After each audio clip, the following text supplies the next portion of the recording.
Sir live share হয়েছে, আপনি continue করতে পারেন স্যার। আচ্ছা ঠিক আছে, শুরু করি তাহলে। হ্যাঁ জি স্যার। লাইভের কমেন্ট তো এখানে দেখা যাবে না, না গ্রুপে দেখতে হবে। জি স্যার।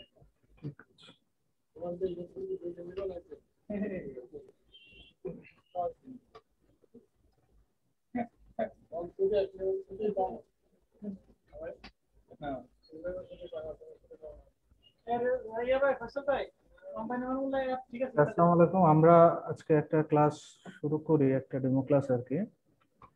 প্রথমে একটু কথা বলে নিই, জেনে আমি doctor Abdullah Al Noman, HS part 1 paediatrics, বর্তমানে আছি diploma in child health. Faisal ভাই, এটা আমরা একটু কথা বলবো রেসপিরেটরি সিস্টেমের উপর। আসলে এখন দেখা যায় যেটা, সেটা হলো যে আমাদের পেডিয়াট্রিক্স যেটা ফ্যাকাল্টি, যেটা এটা এখন আলাদা হয়ে গেছে।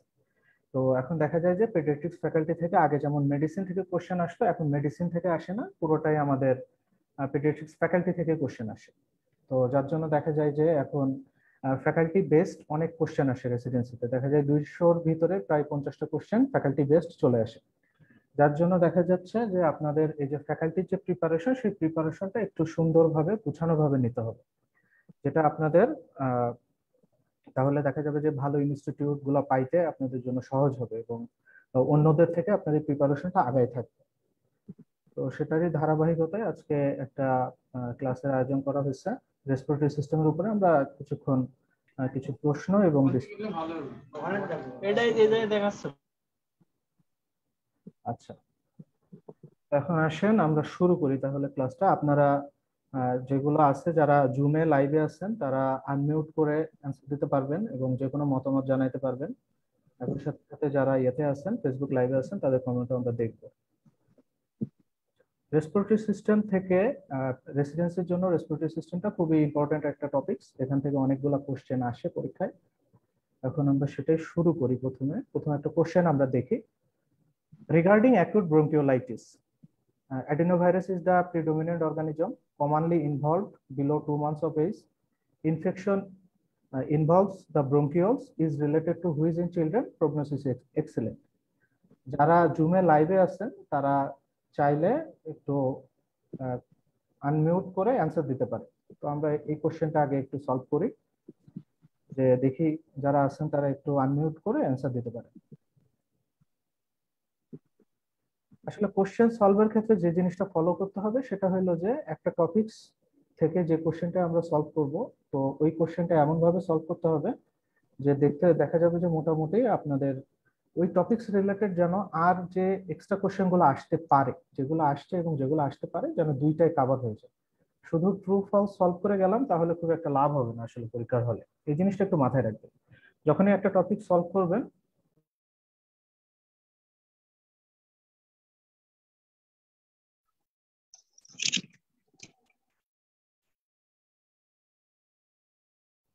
হ্যাঁ হ্যালো স্যার। হ্যাঁ শুনতে পাচ্ছেন? হ্যালো ঠিক আছে স্যার। হ্যাঁ হ্যাঁ বলেন, কি আনমিউট হয়ে গেছিলাম নাকি?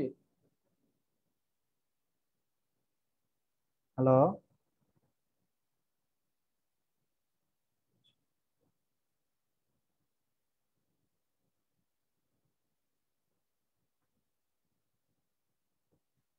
হ্যালো শোনা যাচ্ছে আমাকে? একটু বলেন তো, কেউ শুনতে পাচ্ছেন কিনা?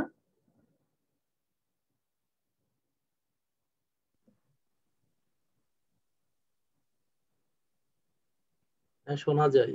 আচ্ছা আচ্ছা ঠিক আছে, থ্যাংক ইউ।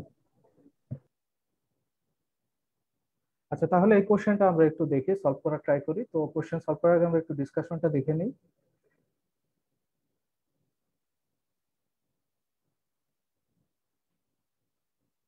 তো প্রথমে দেখেন, respiratory syncytial virus is the most common positive organism in case of bronchiolitis. তো ব্রঙ্কিওলাইটিস টপিকসটা আপনার মোটামুটি রেসপিরেটরি সিস্টেমের ভিতরে, পেডিয়াট্রিক্স এর ভিতরে কিন্তু সবচেয়ে ইম্পর্টেন্ট একটা টপিকস। তো দেখেন সেখানে আমাদের সেই ব্রঙ্কিওলাইটিসের সবচেয়ে কমনেস্ট পজিটিভ অর্গানিজম কোনটা? রেসপিরেটরি সিনসাইটিয়াল ভাইরাস, যেটা মোর দ্যান 50%। তাহলে বাকি আর যেগুলো আছে সেগুলো আমরা একটু দেখব যে বাকি আর কি কি আছে। অনেকগুলো অর্গানিজম আছে, যেমন প্যারা ইনফ্লুয়েঞ্জা। প্যারা ইনফ্লুয়েঞ্জা ভাইরাস মোর দ্যান 25% কেসে প্যারা ইনফ্লুয়েঞ্জা দিয়ে হয়ে থাকে। এছাড়া আছে অ্যাডিনো ভাইরাস। অ্যাডিনো ভাইরাস দিয়ে হয়ে থাকে মোর দ্যান 5% কেসে অ্যাডিনো ভাইরাস দিয়ে হয়ে থাকে। এছাড়া আমাদের রাইনো ভাইরাস দিয়ে হয়ে থাকে 5% কেসে, এন্টেরো ভাইরাস দিয়ে হয়ে থাকে 5% কেসে। এইগুলো সব 5% কেস। 5% কেসে এই পজিটিভ অর্গানিজম গুলো ব্রঙ্কিওলাইটিস করে থাকে। তো সবচেয়ে বেশি করে থাকে মোর দ্যান 50%, সেটা হলো রেসপিরেটরি সিনসাইটিয়াল ভাইরাস। এরপরে যেটা আছে সেটা হইলো যে আরেকটা জিনিস রিয়ারলি করে থাকে, সেটা হলো মাইকোপ্লাজমা। মাইকোপ্লাজমাটা রিয়ারলি ব্রঙ্কিওলাইটিস করে থাকে, এটা একটু মাথায় রাখবেন। আরেকটা করে থাকে হিউম্যান নিউমো মেটাভাইরাস যেটা আছে ওইটা করে থাকে। এখন আসেন occurs among the children less than 2 years. Mainly 2 years এর নিচে যেসব বাচ্চা থাকে তাদের এটা হয়ে থাকে। এর একটা পিক এজ গ্রুপ আছে 2 to 6 মান্থ। এখন কথা হলো যে 2 থেকে 6 মাসের বাচ্চাদের এটা বেশি হয় কেন, এটা একটু জানতে হবে যে 2 থেকে 6 মাসের বাচ্চাদের বেশি হয় কারণ এখানে দুইটা ফ্যাক্টর কাজ করে। একটা হইলো বাচ্চাদের ক্ষেত্রে ইমিউনোলজিক্যাল ইম্যাচিউরিটি, আরেকটা হইলো the anatomical structure of the respiratory passage. তো ইমিউনোলজিক্যাল ইম্যাচিউরিটির ভিতরে আপনাদের দুইটা জিনিস জানতে হবে। সেটা হইলো যে আপনাদের একটা বিষয় যে আমাদের মায়ের দেহ থেকে প্লাসেন্টাল ব্যারিয়ার ক্রস করে আমাদের একটা জিনিস বাচ্চার দেহে আসে, সেটা হলো ইমিউনোলজিক্যাল জি। আমরা ইমিউনোলজি যদি দেখি তো ভাইরাস একটা এন্টিজেন, তো এন্টিজেন আমাদের বডিতে ঢোকার পরে তার এগেনস্টে একটা অ্যান্টিবডি ফর্মেশন হবে এবং আলটিমেটলি সেই অ্যান্টিজেনটা নিউট্রালাইজ হয়ে যাবে, এটা একটা নর্মাল। তো মায়ের দেহ থেকে যখন প্লাসেন্টা ক্রস করে এই ইমিউনোগ্লোবুলিন জিটা ফিটাসের দেহে আসে, তখন সে ফিটাসের দেহে একটা ইমিউনিটি দেয়। এই ইমিউনিটিটা জেনারেলি লেস দ্যান 2 মান্থে যে শেষ হয়ে যায়। দেখা যায় 2 মাস বয়সে যে এটা শেষ হয়ে যাচ্ছে, 2 মাসের পরে যে এই ইমিউনোগ্লোবুলিন জিটা আর থাকে না, তখন বাচ্চার দেহে সাসেপ্টেবল টু ইনফেকশন হয়ে যায় এবং বাচ্চার যে ইমিউনিটি দিবে যে থাইমাস সেটাও ডেভেলপ হইতে একটু সময় লাগে, যার জন্য বাচ্চা ইমিউনোলজিক্যালি ইম্যাচিউরিটি বাচ্চার দেহে থেকে যায়। একই সাথে সাথে অ্যাডাল্ট রেসপিরেটরি এয়ারওয়ের সাথে নিওনেটের রেসপিরেটরি ইনফ্যান্সি রেসপিরেটরি এয়ারওয়ে যদি কম্পেয়ার করা হয় তাহলে দেখা যাবে যে বাচ্চাদের এয়ারওয়েটা ন্যারো থাকে, স্মল এয়ারওয়ে, যার জন্য বাচ্চাদের ইনফেকশনের সাসেপ্টেবিলিটিটা অনেক বেশি থাকে এবং এয়ারওয়ে ইনফেকশন ইনফ্লামেশন হয়ে এয়ারওয়ে ব্লকেজ হয়ে যায়, যার ফলে রেসপিরেটরি সিমটম গুলো বেশি ডেভেলপ করে বাচ্চার দেহে। এই একটা জিনিস। Bronchiolitis is an acute viral infection of the bronchioles. It's especially an infection of lower respiratory tract. আমরা জানি আপার রেসপিরেটরি ট্র্যাক্ট এবং লোয়ার রেসপিরেটরি ট্র্যাক্টের স্ট্রাকচার গুলো আমরা সবাই জানি। তো ব্রঙ্কিওলস হলো লোয়ার রেসপিরেটরি ট্র্যাক্টের একটা যে নাম থেকে আমরা বুঝতে পারছি, ব্রঙ্কিওলাইটিস থেকে আমরা বুঝতে পারছি। এখন আসলে প্রগনোসিস রিলেটেড একটা স্টেম ছিল, তো সেটা আমরা একটু জানি যে ব্রঙ্কিওলাইটিসের প্রগনোসিসটা কেমন। Most cases patient recovery spontaneously after the first 42 to 72 hours, মানে 2 থেকে 3 দিনের ভিতরে বাচ্চা ভালো হয়ে যায়। এখন আমাদের এইটা জানার জন্য একটু জানতে হবে ডিজিজ প্রোগ্রেশন। ব্রঙ্কিওলাইটিসের ক্ষেত্রে ডিজিজ প্রোগ্রেশনটা কেমন? 1 থেকে 3 দিন, 3 থেকে 5 দিন, 5 থেকে 7 দিন, এই তিনটা একটু ডিজিজ প্রোগ্রেশনটা আমরা জানি। ব্রঙ্কিওলাইটিস সবসময় প্রথমে একটা history of upper airway tract infection নিয়ে ব্রঙ্কিওলাইটিস শুরু হয়, হিস্ট্রি অফ আপার আরটিআই। তো সেইটা থাকে 1 থেকে 3 দিন। এরপরে সেই আপার এয়ারওয়ে ইনফেকশনটা লস করে ব্রঙ্কিওলসে নিচের দিকে নামতে থাকে, সেইটা ঘটে 3 থেকে 5 নম্বর দিন এবং এইগুলো যখন শেষ হয় তখন 5 থেকে 7 নম্বর দিনে ইনফ্লামেশনটা রিজলিউশন হয়ে বাচ্চা ভালো হয়ে যায়। তো এটা হলো normal disease progression of the bronchiolitis. তো দেখা যায় যে ম্যাক্সিমাম বাচ্চার ক্ষেত্রে 48 থেকে 72 ঘন্টা পরে বাচ্চা মোটামুটি সিমটম ফ্রি হওয়া শুরু হয়। বাচ্চার যে ক্লিনিক্যাল সিমটম গুলো থাকে ব্রঙ্কিওলাইটিসের হওয়ার ফলে সেগুলো রিলিভ হওয়া শুরু হয়। ওভারঅল মর্টালিটি লেস দ্যান 1%, মানে বোঝা যাচ্ছে ডিজিজটা খুব ভালো, প্রগনোসিসটা excellent. It involves lower respiratory tract, specially the bronchioles. So which is a presenting feature of the children, এটা আমরা একটু পরে হুইচ এবং স্টেরয়েড নিয়ে একটু পরে আমরা ডিটেইলসে ডিসকাস করব। তো সেখানে আমরা দেখব যে which is produced due to involve the structure of the lower respiratory tract. যখন লোয়ার রেসপিরেটরি ট্র্যাক্টের স্ট্রাকচার গুলো ইনভলভ হয় তখন মেইনলি হুইচটা ডেভেলপ করে, এটা নিয়ে আমরা দেখব। ওকে, এখন আসেন আমরা আরেকটু ডিসকাশনে যাই।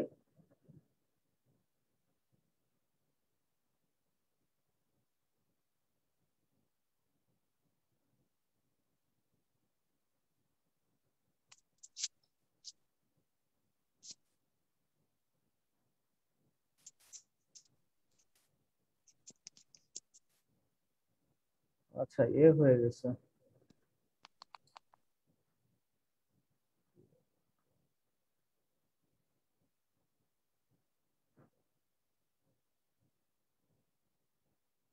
এখন আমরা কোশ্চেনে যাই। কোশ্চেনটা একটু দেখি। তাহলে প্রথম যে অপশনটা ছিল সেটা হইলো যে adenovirus is the predominant organism. তাহলে এটা ফলস, কারণ অ্যাডিনোভাইরাস হলো মাত্র 5% কেজে করে থাকে, যেখানে respiratory syncytial virus more than 50% কেজে করে থাকে। ঠিক আছে, তাহলে RSV is the most predominant cause.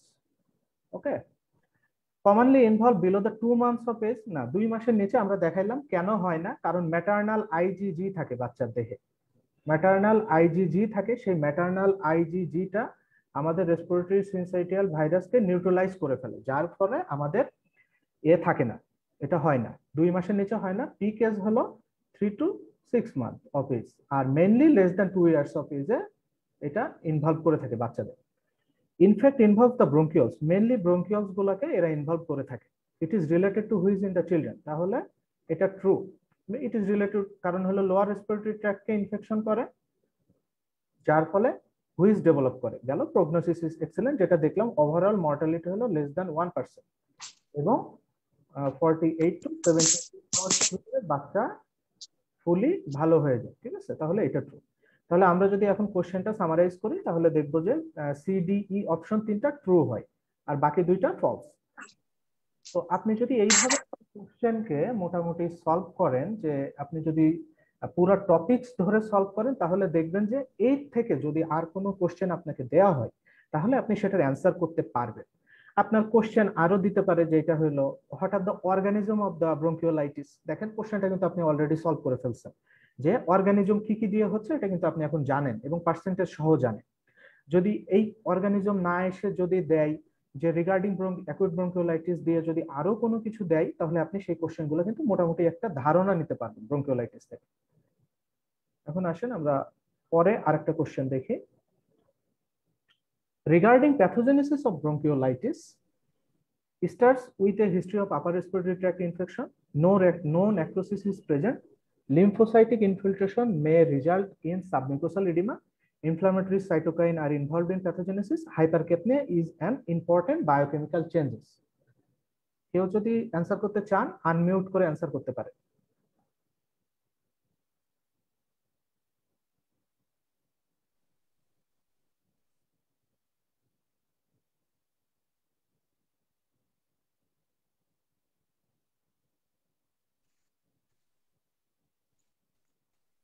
কেউ যদি অ্যান্সার করতে চান, আনমিউট করে অ্যান্সার করতে পারেন।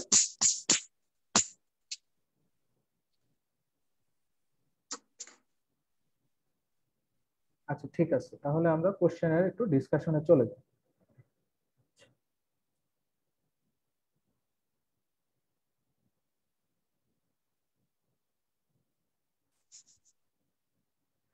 প্রথমে দেখি যে আগের কোশ্চেনে যখন আমরা সলভ করলাম, তখন দেখলাম যে ব্রঙ্কিওলাইটিস আমাদের একটা আপার রেসপিরেটরি ট্র্যাক্ট ইনফেকশনের হিস্ট্রি নিয়ে শুরু হচ্ছে। মেইনলি কি হয়, রেসপিরেটরি সিনসাইটিয়াল ভাইরাস মেইনলি যেটা করে থাকে, সেটা প্রথমে ইনহেলিশন এবং রেসপিরেটরি ড্রুপলেটের মাধ্যমে ইনহেলিশন হয়, রেসপিরেটরি প্যাসেজের মাধ্যমে এসে আপার রেসপিরেটরি ট্র্যাক্ট স্পেশালি ন্যাজোফ্যারিংসে ইনভলভ করে। ন্যাজোফ্যারিংসে ইনভলভ করার ফলে সেখানে সে একটা ইনফ্লামেটরি কন্ডিশন তৈরি করে। যেহেতু এটা একটা ফরেন বডি, ওখানে আমাদের ইনফ্লামেশন, ঠিক আছে, ইনফ্লামেশন হয়। তো ইনফ্লামেশন হইলে সেই ঘটনাগুলা প্রথম 1 থেকে 3 দিন ঘটতে থাকে। এরপরে এই রেসপিরেটরি সিনসাইটিয়াল ভাইরাসটা লোয়ার রেসপিরেটরি ট্র্যাক্ট স্পেশালি ব্রঙ্কিওলসে লস করে। তো ব্রঙ্কিওলসে লস করার ফলে ব্রঙ্কিওলসে একটা ইনফ্লামেটরি কন্ডিশন ডেভেলপ করে। তো ব্রঙ্কিয়ালসে যদি ইনফ্লামেশন হয় তাহলে আমরা ইনফ্লামেশনের যে লোকাল সাইন সিমটম গুলো আছে যেগুলো, যেমন ইডিমা ফরমেশন, তারপরে রেডনেস, তারপরে ইনক্রিজ টেম্পারেচার যেগুলো হয়ে থাকে সেগুলো হবে। তো সেখানে মেইনলি যেটা হয় যে ইডিমা ফরমেশন হয়, সোয়েলিং হয়। এক হইল যে বাচ্চার এয়ারওয়ে গুলো স্মল থাকে এবং ব্রঙ্কিওলস তো আরো স্মলার এয়ারওয়ে। তো দেখা যায় যে সেখানে সোয়েলিং এবং ইডিমা ফরমেশনের ফলে এয়ারওয়ে গুলো ন্যারো হয়ে যায়, ন্যারোইং অফ দ্য এয়ারওয়ে। একই সাথে সাথে কি হয়, এই যে ইডিমা যে ফরমেশন হইলো এবং সোয়েলিং যে হইলো, এই সোয়েলিংটা তার যে অ্যাডজাসেন্ট যে টিস্যু আছে, অ্যাডজাসেন্ট টিস্যুর উপরে প্রেসার দেয়, অ্যাডজাসেন্ট টিস্যুর উপরে প্রেসার দেয়। প্রেসার দিলে সেই প্রেসার দেওয়ার ফলে সেখানে একটা ইসকেমিক নেক্রোসিস ডেভেলপ করে। তো দেখা যায় যে সেই রেসপিরেটরি ওয়াল গুলা নেক্রোসড হয়ে যায়, রেসপিরেটরি এপিথেলিয়াম নেক্রোসিস হয় এবং একই সাথে সাথে desquamation of the respiratory passage develop করে। এই দুইটা ঘটনা একসাথে ঘটতে থাকে, যার ফলে দেখা যায় যে আরো এয়ারওয়েটা ব্লকেজ হয়ে যায়। তো যে জিনিসটা হয় যে এই যে ইডিমা হইলো, এরপরে যে প্রেসারের ফলে যে নেক্রোসিস হইলো, that is the one of the earliest lesion in case of pathogenesis of bronchiolitis. এখন সেখানে যে সেলগুলো ছিল, হ্যাঁ, সেখানে কিছু মিউকাস সিক্রেটিং গবলেট সেল থাকে রেসপিরেটরি প্যাসেজে। তো সেই এখন inflammation followed by tissue repair. তো সেখানে টিস্যু রিপেয়ার হইতে থাকে, 3 থেকে 5 দিন শেষ হয়ে গেলে 72 ঘন্টার পরে অ্যাকুইট ইনফ্লামেশন শেষ, ক্রনিক ইনফ্লামেশন শুরু হয়ে যাবে। এবং ক্রনিক ইনফ্লামেশন একই সাথে সাথে ক্রনিক ইনফ্লামেশন এবং টিস্যু রিপেয়ার একই সাথে সাথে হতে থাকে, যার ফলে দেখা যাবে যে ওই প্যাসেজ, এয়ার প্যাসেজ গুলোতে টিস্যু রিপেয়ার হতে থাকে। তো সেই টিস্যু রিপেয়ার হইলে proliferation of the goblet cell results in excessive mucus production. যে সেলগুলো আছে সেই সেলগুলোরও অনেক বেশি পরিমাণে তৈরি হয়। একই সাথে সাথে বললাম অ্যাকুইট ইনফ্লামেশন শেষ হয়ে ক্রনিক ইনফ্লামেটরি সেল লিম্ফোসাইটটা চলে আসবে, result in submucosal oedema. Mainly submucosal লেয়ারে ইনফ্লামেটরি সেলগুলা ইনফিল্ট্রেটেড হতে থাকে। এই কয়েকটা জিনিস প্যাথোজেনেসিসে ঘটে থাকে। এখন আসেন আমরা আরেকটু দেখবো প্যাথোজেনেসিস রিলেটেড কথাবার্তা। এক হলো যে আমার ব্রঙ্কিওলস গুলো ন্যারো, আর এই ইডিমা ফরমেশন এবং টিস্যু নেক্রোসিস হওয়ার ফলে এই স্মল এয়ারওয়ে গুলো আরো বেশি ব্লক হয়ে যাবে, যার ফলে ব্রঙ্কিওলস গুলো আরো বেশি ন্যারো হবে। এই ন্যারো হওয়ার ফলে কিছু জিনিস হবে, যে ধরেন এটা একটা অ্যালভিওলাস, সেই অ্যালভিওলাসের ভিতরে বাতাস আসছিল এবং চলে যাচ্ছিল, কিন্তু কোনো কারণে এই বাতাস বের হওয়ার পথটা ব্লক হয়ে গেছে।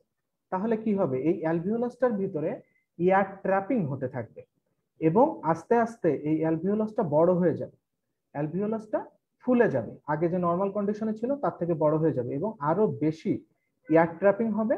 একই সাথে সাথে অবস্ট্রাকটিভ এয়ারওয়ে ডিজিজ ডেভেলপ করবে, যার ফলে দেখা যাবে যে এক হলো অ্যালভিওলাসটার উপরে চাপ পড়বে, hyper inflation of the alveoli হবে, আর অ্যালভিওলাসের যে অ্যাডজাসেন্ট জায়গাগুলা সেই জায়গাগুলোর উপরও চাপ পড়বে।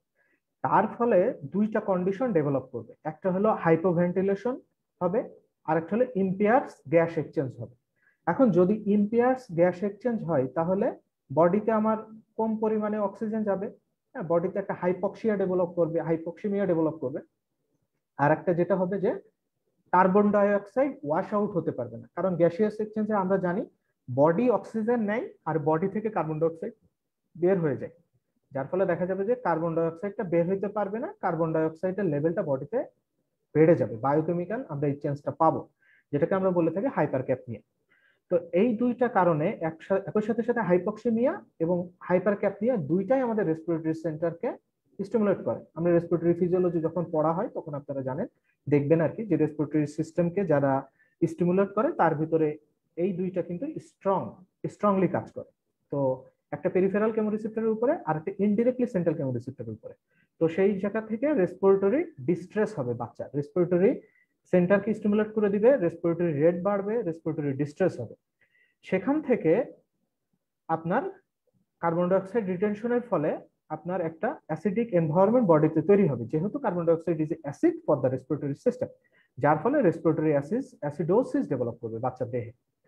তো মোটামুটি এতটুকুই প্যাথোজেনেসিস, ব্রঙ্কিওলাইটিসের এতটুকু প্যাথোজেনেসিস। আপনারা যদি কোইনসাইড একটা মিলাই নিয়ে পড়তে পারেন তাহলে দেখবেন যে কোশ্চেনটা সলভ করা আপনাদের জন্য ইজি হয়ে গেছে। এখন আসেন আমরা কোশ্চেনটা একটু সলভ করি। যে কোশ্চেনটা দেওয়া ছিল, আপনার regarding bronchiolitis following pathogenesis which is at the true option, তাহলে starts with a history of upper respiratory tract infection, that is true. আমরা জানলাম যে প্রথমে 1 থেকে 3 দিনে একটা নেজোফ্যারিংসে যে রেসপিরেটরি সিনসাইটিয়াল ভাইরাস আমাদের একটা ইনফেকশন করবে, আর যেহেতু নেজোফ্যারিংস একটা আপার রেসপিরেটরি ট্র্যাক্টের অংশ, তো ওখানে ইনফ্লামেশন হলে সেটা আপার রেসপিরেটরি ট্র্যাক্ট ইনফেকশন হবে। নো নেক্রোসিস প্রেজেন্ট, এটা ফলস। আমরা প্রথমে দেখলাম necrosis is the earliest sign in case of bronchiolitis.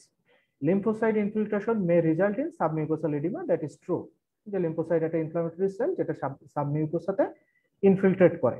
Inflammatory cytokine R involved in pathogenesis, এটা তো অবভিয়াসলি ট্রু। যেহেতু ইনফ্লামেশন হয়েছে বিভিন্ন ইনফ্লামেটরি সাইটোকাইন রিলিজ হবে, স্পেশালি ইন্টারলিউকিন 8। ইন্টারলিউকিন 8 এই সাইটোকাইনটা কি করবে, অ্যাকুট ইনফ্লামেটরি সেল যেটা আছে, যে নিউট্রোফিল, যেটা নিউট্রোফিলকে গাইড করবে। নিউট্রোফিলের কেমোট্যাকটিক এজেন্ট হিসেবে কাজ করে এই সেলটা, ইন্টারলিউকিন 8টা। তো যার ফলে দেখা যাবে অ্যাকুট ইনফ্লামেশনে সাইটোকাইনের ইনভলভমেন্ট থাকে। এই অপশনটা true. Hypercapnia is an important biochemical changes, এটা আমরা দেখলাম যে হাইপারক্যাপনিয়া কেন হইলো, due to impaired gaseous exchange, বডিতে অক্সিজেনের লেভেল কমে গেল আর কার্বন ডাই অক্সাইডের লেভেল বেড়ে গেল, এই জিনিসটা আমরা দেখছি। So hypercapnia is a biochemical change. আরেকটা জিনিস মনে রাখবেন, এই যে হাইপারক্যাপনিয়া হোক আর যাই হোক, এয়ার ট্র্যাপিং এবং due to hyperinflation residual volume বাড়বে এবং টোটাল লাংস ক্যাপাসিটি বাড়বে। ঠিক আছে, যারা একটু জুম দিয়ে লাইভে আছেন একটু আনমিউট করে রাখেন, না হলে ওই যে এক্সট্রা সাউন্ড আসছে। আপনাদের কোনো কোশ্চেন থাকলে আনমিউট করে কোশ্চেন করতে পারবেন, এখন একটু মিউট করে রাখেন নিজেদেরকে, না হলে এক্সট্রা সাউন্ড আসছে, ক্লাস ডিস্টার্ব হবে। আচ্ছা, তাহলে যেটা বলছিলাম যে এয়ার ট্র্যাপিং এবং hyper inflation of the lung এর জন্য দুইটা জিনিস হবে, একটা হলো রেসিডুয়াল ভলিউমটা বেড়ে যাবে এবং টোটাল লাং ক্যাপাসিটি বেড়ে যাবে। এই দুইটা জিনিস একটু মার্ক করে রাখবেন, এই দুইটা আসতে পারে। এখন আসেন আমরা পরবর্তী আরেকটা কোশ্চেনে যাই।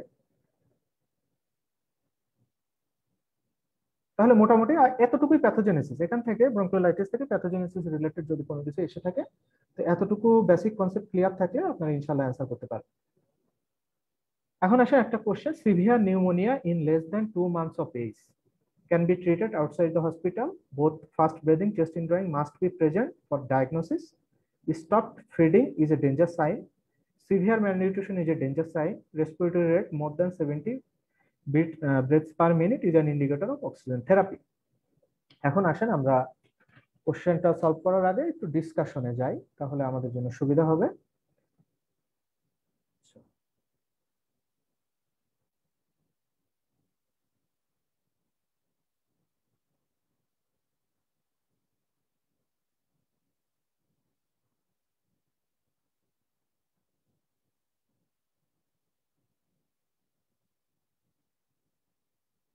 আচ্ছা দেখেন, pneumonia is the inflammation of the lung parenchyma.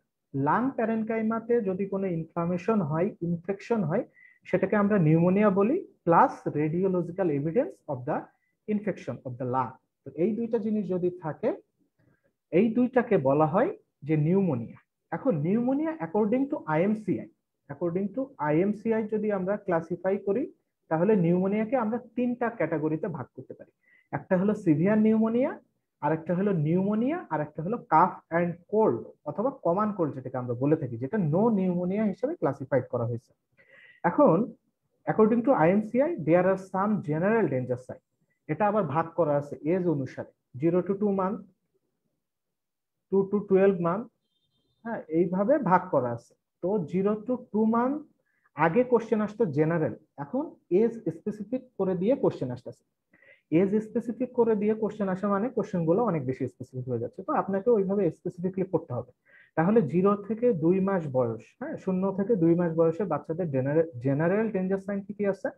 Unable to feed or no feed, convulsion or history of convulsion, unconsciousness, drowsiness, তারপরে হইলো chest indrawing, severe chest indrawing, fast breathing, central cyanosis, এরকম আরো অনেকগুলা লিস্ট করা আছে। দেখবেন আবিদ হোসেন মোল্লা স্যারের IMCI চ্যাপ্টারে যে অনেকগুলা লিস্ট আপনার দেয়া আছে 0 থেকে 2 মাস বয়সে জেনারেল ডেঞ্জার সাইন। তো অ্যাকর্ডিং টু আইএমসিআই যদি আমরা ক্যাটাগরাইজড করতে চাই সিভিয়ার নিউমোনিয়াকে, তাহলে এই জেনারেল ডেঞ্জার সাইন গুলো যে কোনো একটা প্রেজেন্ট থাকতে হবে, এনি জেনারেল ডেঞ্জার সাইন। আর কি থাকতে পারে? অথবা স্ট্রয়েডর ইন ক্লাম চাইল্ড। আর কি থাকতে পারে? Oxygen saturation less than 90%। কেন? আগেই বললাম যে এইটা লাং প্যারেনকাইমাকে ইনভলভ করে, যেটা আমাকে ইম্পেয়ার করে দেয় গ্যাসিয়াস এক্সচেঞ্জ। গ্যাসিয়াস এক্সচেঞ্জকে ইম্পেয়ার করে, ইম্পেয়ার গ্যাস এক্সচেঞ্জ। এখন গ্যাস এক্সচেঞ্জকে ইম্পেয়ার করলে সেটা আমরা ক্লিনিক্যালি অনেক কিছু দিয়ে বুঝতে পারি। তার ভিতরে একটা হলো পালস অক্সিমিটার, যেটা দিয়ে আমরা স্যাচুরেশন দেখি। ঠিক আছে, যদি স্যাচুরেশনটা, অক্সিজেন স্যাচুরেশনটা 90%-এর নিচে থাকে, তাহলে বুঝতে হবে যে বাচ্চার এটা একটা অ্যালার্মিং সাইন। এখন আসেন অ্যাকর্ডিং টু আইএমসিআই, তাহলে ট্রিটমেন্ট কি হবে? যে তাকে আমরা ফার্স্ট ডোজ ইনজেক্টেবল, হ্যাঁ ইনজেক্টেবল জেন্টামাইসিন দিতে পারি, অথবা আইএম অথবা ওরাল অ্যামোক্সিসিলিন দিতে পারি। আরেকটা কি দিতে পারি? যে তার ব্লাড গ্লুকোজ লেভেলটা আমাদের যেন লো হয়ে না যায়, যেন হাইপোগ্লাইসেমিয়া ডেভেলপ না করে। Hypoglycemia and hypothermia, hypoglycemia plus hypothermia is the sign of infection in case of infancy and neonate। ঠিক আছে, এটা সবসময় একটু মাথায় রাখবেন। এই জন্য আমাদের এই দুইটা কন্ট্রোল করার থাকবে বেশি। এই দুইটা কন্ট্রোল করার জন্য আমাদের খুব আর্জেন্টলি প্রম্পট অফ ম্যানেজমেন্ট নিতে হবে। Hypoglycaemia and hypothermia is the sign of infection in case of neonate and infancy. তাহলে আমার ব্লাড গ্লুকোজ লেভেলটা আমার মনিটর করতে হবে। আরেকটা হলো গিভ ইনহেলড সালবিউটামল। যদি হুইস প্রেজেন্ট থাকে তাহলে আমাদের সালবিউটামল দিতে হবে, কারণ হুইস থাকলে আমরা বুঝতে পারবো যে বাচ্চার দেহে কোথাও না কোথাও অবস্ট্রাকশন আছে। ঠিক আছে, আরেকটা হলো আর্জেন্টলি রেফার টু হসপিটাল, মানে হায়ার সেন্টারে আমরা আর্জেন্টলি তাকে রেফার করব। এটা আমরা পেরিফেরিতে বসে চিকিৎসা দেওয়ার চেষ্টা করব না। ঠিক আছে, এইটা আমাদের একটু মাথায় রাখতে হবে সিভিয়ার নিউমোনিয়ার ক্ষেত্রে। তাহলে আসেন এখন আমরা কোশ্চেনটা সলভ করি। কোশ্চেনটা ছিল কিন্তু খুব স্পেসিফিক করে দিছি, এজ স্পেসিফিক কোশ্চেন। তাহলে আমাদের সেইভাবে একটু চিন্তা করতে হবে যে কি বলছে, severe pneumonia less than 2 month of age যদি হয় তাহলে কি হবে? Can be treated outside the hospital. Obviously false. আমরা মাত্রই দেখলাম যে পেশেন্টকে আমাদের হসপিটালে আর্জেন্টলি রেফার করতে হবে, আর্জেন্টলি রেফার করতে হবে, urgently refer to hospital. Both fast breathing and chest indrawing must be present for diagnosis. না, ডায়াগনোসিসের জন্য বোথ প্রেজেন্ট থাকার দরকার নেই। আমরা দেখলাম যে any general danger sign, any general danger sign যদি প্রেজেন্ট থাকে অ্যাকর্ডিং টু আইএমসিআই, আমরা সেটাকে সিভিয়ার নিউমোনিয়া বলতে পারবো। তার জন্য আমাদের আলাদা করে দুটাকেই থাকা লাগবে না। Stop feeding is a danger sign, এটা ট্রু। জেনারেল ডেঞ্জার সাইনের ভিতরে এটা আছে যে stop feeding or vomits everything or unable to feed, যেটাই বলুক সেটাই true. Severe malnutrition is a danger sign, severe malnutrition danger sign না। সিভিয়ার ম্যালনিউট্রিশন যদি কোনো বাচ্চার হয় তাহলে বাচ্চাটাকে নিয়ে আমরা কনসার্ন থাকবো, সেটা ঠিক আছে, but it's not a danger sign. Less than 2 month of বেবির ক্ষেত্রে respiratory rate more than 70 breaths per minute is indicator of oxygen therapy. এখন দেখেন বাচ্চার যদি ফাস্ট ব্রিদিং থাকে, বাচ্চার যদি ফাস্ট ব্রিদিং থাকে তাহলে আমরা বাচ্চাকে অক্সিজেন দিব। এখন ফাস্ট ব্রিদিংটা আমরা কিভাবে ডিফাইন করতে পারি? এখানেও এজ গ্রুপ আছে। লেস দ্যান 2 মান্থ এজের বেবি যারা, তাদের কখন আমরা ফাস্ট ব্রিদিং বলবো? Equal or more than 60 breaths per minute যদি হয় তাদেরকে আমরা ফাস্ট ব্রিদিং বলতে পারবো। 2 মাস থেকে 12 মাসের বাচ্চাদের কখন আমরা ফাস্ট ব্রিদিং বলবো? More than or equal 50 breaths per minute যদি থাকে তাদেরকে আমরা ফাস্ট ব্রিদিং বলতে পারবো। আর 1 থেকে 5 বছরের ক্ষেত্রে কাদেরকে আমরা ফাস্ট ব্রিদিং বলবো? 1 থেকে 5 বছরের ক্ষেত্রে more than or equal 40 breaths per minute যদি থাকে তাহলে আমরা তাকে ফাস্ট ব্রিদিং হিসাবে ডিফাইন করতে পারবো। এবং বাচ্চার যদি ফাস্ট ব্রিদিং থাকে তাহলে বুঝতে হবে যে বাচ্চার রেসপিরেটরি ডিস্ট্রেস আছে, বাচ্চার হাইপোক্সিয়া ডেভেলপ করতে পারে, হাইপারক্যাপনিয়া ডেভেলপ করতে পারে, বাচ্চার ইম্পেয়ার্ড গ্যাসিয়াস এক্সচেঞ্জ হয়ে যাচ্ছে। তো বাচ্চাকে রেস্কিউ করার জন্য আমাদের অক্সিজেন থেরাপি দিতে হবে। এটা অক্সিজেন থেরাপির ইন্ডিকেটেড এক্ষেত্রে। ঠিক আছে,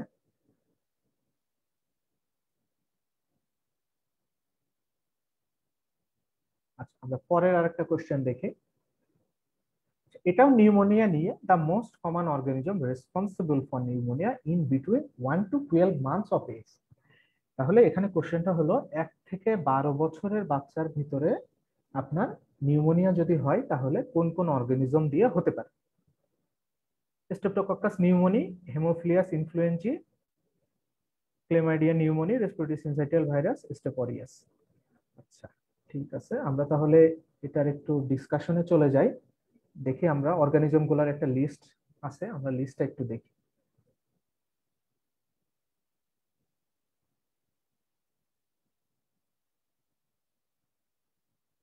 দেখেন যে বাচ্চাদের নিউবর্ন বেবিদের দুইটা অর্গানিজম দেওয়া হয়, একটা হলো গ্রুপ বি স্ট্রেপ্টোকক্কাই আর এন্টেরিক গ্রাম নেগেটিভ অর্গানিজম দিয়ে।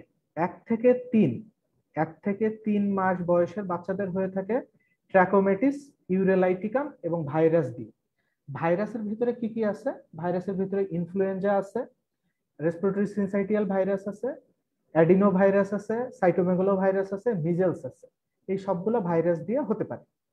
1 থেকে 12 মাস বয়সে কি হতে পারে? স্ট্রেপ্টোকক্কাস নিউমোনি, ইনফ্লুয়েঞ্জি, স্টেপোরিয়াস, ক্যাথেরালিস এবং ভাইরাস, যে নামগুলো বললাম ভাইরাসের, ওইগুলো দিয়ে হতে পারে। আরেকটা 1 থেকে 5 বছর বয়সে কি হতে পারে? স্ট্রেপ্টোকক্কাস নিউমোনি, মাইকোপ্লাজমা নিউমোনি, আর হলো ক্লেমাইডিয়া নিউমোনি। আর 5 বছরের বেশি হইলেও এই তিনটা দিয়েই হবে। হ্যাঁ, তিনটা নিউমোনি দিয়ে হবে। এখন এই বক্স থেকে আমাদের কিছু এক্সট্রা ইনফরমেশন জানতে হবে। এক্সট্রা ইনফরমেশন গুলার ভিতরে আমরা একটু তাহলে জানি এক্সট্রা ইনফরমেশন গুলা, যে নিউবর্ন বেবিদের most common cause of pneumonia কি? Most common cause of pneumonia হলো গ্রুপ বি স্ট্রেপ্টোকক্কাই। এটা হলো গ্রুপ বি স্ট্রেপ্টোকক্কাই হলো মোস্ট কমন। এখন আসে ওভারঅল নিউবর্ন বলেন আর অ্যাডাল্ট বলেন, ওভারঅল যদি আমরা চিন্তা করি যে নিউমোনিয়াকে আমরা আবার অনেকভাবে ক্লাসিফাই করা যায়। এর ভিতরে একটা ক্লাসিফিকেশন হলো community acquired pneumonia, hospital acquired pneumonia, আর pneumonia in immunocompromised patient. এটা একটা ক্লাসিফিকেশন, ঠিক আছে? তো সেই ক্লাসিফিকেশনের ভিতরে overall community acquired pneumonia is the most common pneumonia. সেই কমিউনিটি অ্যাকোয়ার্ড নিউমোনিয়ার সবচেয়ে মোস্ট কমন অর্গানিজম হলো স্ট্রেপ্টোকক্কাস নিউমোনি। এটা একটু দাগায় রাখেন। এটা হলো 1 নম্বর অর্গানিজম, মোস্ট কমন। 2 নম্বর অর্গানিজম কোনটা? Mycoplasma pneumoniae. ওভারঅল আমি বলছি, ঠিক আছে? এটা হলো 2 নম্বর, second most common pneumonia positive organism, mycoplasma pneumoniae. আরেকটা কি? আরেকটা হলো হেমোফিলিয়াস ইনফ্লুয়েঞ্জি, হলো 3 নম্বর, third most common cause of community acquired pneumonia. তাহলে ঠিক আছে, তাহলে এই তিনটা ওভারঅল, এই তিনটা হলো মোস্ট কমন কজ। এর ভিতরে এই যে মাইকোপ্লাজমা নিউমোনির কথা বললাম, এটা হলো আবার এটিপিক্যাল নিউমোনিয়ার মোস্ট কমন কজ। এটিপিক্যাল নিউমোনিয়ার মোস্ট কমন কজ, ঠিক আছে? নিউমোনিয়া টিপিক্যাল আছে, এটিপিক্যাল আছে। তো এইটা হলো এটিপিক্যাল নিউমোনিয়ার মোস্ট কমন কজ হলো মাইকোপ্লাজমা নিউমোনি। আরেকটা হইলো যেটা, সেটা হইলো যে আমরা যে ভাইরাল বিভিন্ন কজ বললাম, এর ভিতরে একটা হলো ইনফ্লুয়েঞ্জা ভাইরাস। ইনফ্লুয়েঞ্জা বিভিন্ন টাইপ আছে, তার ভিতরে influenza type A is the most common cause of viral pneumonia, ঠিক আছে? তাহলে ইনফ্লুয়েঞ্জা টাইপ এটা হলো most common cause of viral pneumonia. এছাড়া আর কি কি পড়ছিলাম viral cause? Respiratory syncytial virus, adenovirus, আরেকটা হলো সাইটোমেগালো ভাইরাস, আরেকটা হলো মিজেলস। মিজেলসটা কাদের হবে? মিজেলসটা হবে নন ইমিউনাইজড কেসে মিজেলসটা মেইনলি হয়ে থাকে। নন ইমিউনাইজড কেসে, যে বাচ্চার একে মাকে যদি মিজেলস কি বলে কোনো ভ্যাকসিনেশন করানো না হয়, বাচ্চাকে যদি কোনো ভ্যাকসিনেশন করানো না হয় ঠিক সময়, তখন অনেক সময় এটা দিয়ে মিজেলস হয়। সাইটোমেগালো ভাইরাস কাদের হবে? ইমিউন কম্প্রোমাইজড পেশেন্টদের হয় মেইনলি, ঠিক আছে? এইগুলা ভাইরাল কজগুলো তো মেইনলি আসলে ইমিউন কম্প্রোমাইজ পেশেন্টদের ক্ষেত্রে বেশি হয়ে থাকে। এখন আসেন আমরা অ্যান্সারটা একটু দেখে আসি। তাহলে এটা একদম একটা প্লেন কোশ্চেন। হ্যাঁ, প্রেসিডেন্সিতে এরকম প্লেন কোশ্চেনও আসে। তো এখানে আমরা দেখতে পারি যে এ বি, এখানে আমরা দেখতে পারি যে এ বি আর হলো D true, D option true, ঠিক আছে? এখানে এ বি আর ডি অপশনটা ট্রু। স্টেপ নিউমোনি ইনফ্লুয়েঞ্জি, এটা তো আপনার 1 বছরে হবে না, 1 বছরের বেশি, মোর দ্যান 5 ইয়ার্স এ ম্যাক্সিমাম টাইমে হয়ে থাকে। রেসপিরেটরি সিনসাইটিয়াল ভাইরাস, তো virus age group mainly viral হয়ে থাকে less than 5 years of age, এই যে ভাইরাল নিউমোনিয়াটা হয়ে থাকে।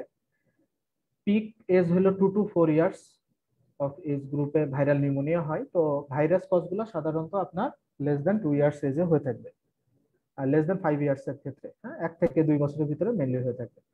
আর স্টেপোরিয়া যেটা, সেটা 5 বছরের উপরে কিংবা 1 বছরের উপরে হয়ে থাকে। তো এখন এই এজ গ্রুপটা খুব বেশি ইম্পর্টেন্ট, 1 থেকে 12 মাস বয়সের এজ গ্রুপটা খুব বেশি ইম্পর্টেন্ট, কারণ এই সময় বাচ্চাদের ম্যাক্সিমাম রেসপিরেটরি ট্র্যাক্ট ইনফেকশন গুলা এই সময় ঘটে থাকে, যার জন্য এই এজ গ্রুপটা থেকে কোশ্চেন আসে বারবার। ঠিক আছে, এই এজ গ্রুপটা থেকে বারবার কোশ্চেন আসে। এখন আসেন আমরা পরবর্তী আরেকটা স্লাইডে যাই। একটা question, what are the causes of acute causes of wheeze. হ্যাঁ, হুইজের অ্যাকিউট কজ কি কি, হুইজিং এর কজ কি কি আছে। এখন এটার আগে আমরা একটু দেখবো যে হুইজ কেন হয়। ঠিক আছে, হুইজ কেন হয় এটা নিয়ে আমরা একটু ডিসকাস করব। হুইজ এবং স্ট্রাইডার এই দুইটা জিনিস একটু বুঝতে হবে।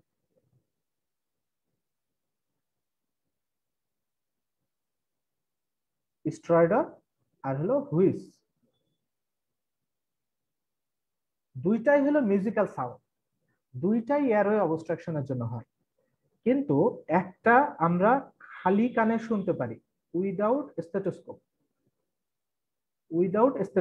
আর একটা আমরা উইথ স্টেথোস্কোপ শুনি। ঠিক আছে, উইথ স্টেথোস্কোপ। স্ট্রাইডারটা কখন হয়, যখন আপার রেসপিরেটরি ট্র্যাক্টের যে স্ট্রাকচার গুলো আছে সেইগুলাতে কোনো সমস্যা হইলে আমরা স্ট্রাইডার পাই। আপার রেসপিরেটরি ট্র্যাক্ট কি কি স্ট্রাকচার নিয়ে গঠিত, নোজ, আপার এয়ারওয়ে, তারপরে হলো trachea, up to the vocal cord. ঠিক আছে, এই স্ট্রাকচার গুলো হলো আপার রেসপিরেটরি ট্র্যাক্টের অন্তর্গত। আর লোয়ার রেসপিরেটরি ট্র্যাক্ট এর পর থেকে শুরু হয়। ঠিক আছে, এর পর থেকে যা আছে সেগুলো শুরু হয়। স্ট্রাইডারটা আরেকটা কারণে হইতে পারে, আরেকটা কারণ কি, extra thoracic obstruction. Extra thoracic কোন স্ট্রাকচারে যদি অবস্ট্রাকশন হয় তাহলে স্ট্রাইডার হতে পারে। সেটা কেন হয়, কারণ হলো ডিউরিং ইনস্পাইরেশন, আমরা যখন শ্বাস নিই তখন আমাদের বাতাস লাংসের ভিতরে ঢুকে। লাংসের ভিতরে বাতাসটা কেন ঢুকে, due to negative suction pressure. Due to negative suction pressure, এর কারণে আমাদের বাতাসটা লাংসের ভিতরে ঢুকে। এখন দেখা যায় যে আমাদের যদি এই এক্সট্রা থোরাসিক স্ট্রাকচার গুলাতে কোনো অবস্ট্রাকশন থাকে তাহলে বাতাসটা ঠিকভাবে ঢুকতে পারবে না। তার মানে ইনস্পাইরেশন ফেজটা, রেসপিরেটরি সাইকেলের কিংবা রেসপিরেশনের দুইটা ফেজ, একটা ইনস্পাইরেশন একটা এক্সপাইরেশন, তো সেই ইনস্পাইরেশন ফেজটা হ্যাম্পার্ড হবে, যার ফলে আমরা ইনস্পাইরেটরি ফেজে একটা মিউজিক্যাল সাউন্ড পাবো, সেটাই আমাদের স্ট্রাইডার। স্ট্রাইডার বাইফেজিক হতে পারে, এক্সপাইরেটরি হতে পারে, দুইটা হতে পারে, বাট মেনলি ইনস্পাইরেশনে আমরা পাবো স্ট্রাইডার। ঠিক আছে, আর যখন লাং থেকে বাতাসগুলা কিভাবে বের হয়, লাংস থেকে বের হয় due to recoil tendency of the lung. লাংয়ের যে ইলাস্টিক টিস্যু ফাইবার আছে সেই ইলাস্টিক টিস্যু ফাইবার গুলা লাংসে একটা রিকয়েল প্রেসার ক্রিয়েট করে, সেই রিকয়েল প্রেসারের জন্য বাতাসগুলো লাংস থেকে বের হয়। এখন কোনো কারণে যদি এই লোয়ার রেসপিরেটরি ট্র্যাক্ট গুলাতে অবস্ট্রাকশন থাকে তাহলে লাংসের এক্সপাইরেটরি ফেজ, যেটা বাতাসটা ঠিকভাবে বের হইতে পারবে, যার ফলে এক্সপাইরেটরি ফেজটা মেইনলি এফেক্টেড হবে এবং এক্সপাইরেশনের সময় আমরা একটা সাউন্ড পাবো, সেটাকেই বলা হয়ে থাকে হুইজ। ঠিক আছে, তাহলে হুইজটা আমরা মেইনলি কখন পাবো, এক্সপাইরেশনের সময়, মানে এক্সপাইরেটরি হুইজটা মোস্ট কমন। বাইফেজিক হতে পারে বাট এক্সপাইরেটরিটা মোস্ট কমন। ঠিক আছে, তাহলে স্ট্রাইডার এবং হুইজ থেকে মোটামুটি এই কথাগুলা, এগুলো একদম বেসিক কথাবার্তা, এগুলো একটু জানতে হবে, নাইলে হবে না। এখন আসলে আমরা একটা পার্থক্য ছক দেখি স্ট্রাইডার এবং হুইজের ভিতরে। লোকেশন অফ দ্য প্যাথোলজি, যেটা আগে বললাম যে upper respiratory airway obstruction, conducting জোনে যদি কোনো অবস্ট্রাকশন হয় তাহলে স্ট্রাইডার হবে। হুইজিং কখন হবে, যখন যদি লোয়ার রেসপিরেটরি জোনে যদি কোনো অবস্ট্রাকশন হয়ে থাকে তাহলে সেটার কি হবে, যে আমাদের হুইজিং হবে। এক্সাম্পল কি, narrowing of the upper respiratory tract structure, epiglottis, larynx, trachea. যেমন ধরেন যদি এপিগ্লটিক্সে কোনো ডিজিজ হয়, কি ডিজিজ হতে পারে এপিগ্লটিক্সে, অ্যাকিউট এপিগ্লটাইটিস, অ্যাকিউট এপিগ্লটাইটিস আমরা পড়বো, এটা একটু পরে আমরা এই কোশ্চেনগুলো সলভ করবো। অ্যাকিউট এপিগ্লটাইটিস। ল্যারিংসে যদি হয়, ল্যারিংসে কি হতে পারে, ল্যারিঞ্জাইটিস হতে পারে, আর একটা কি হতে পারে, ল্যারিঙ্গোম্যালাসিয়া।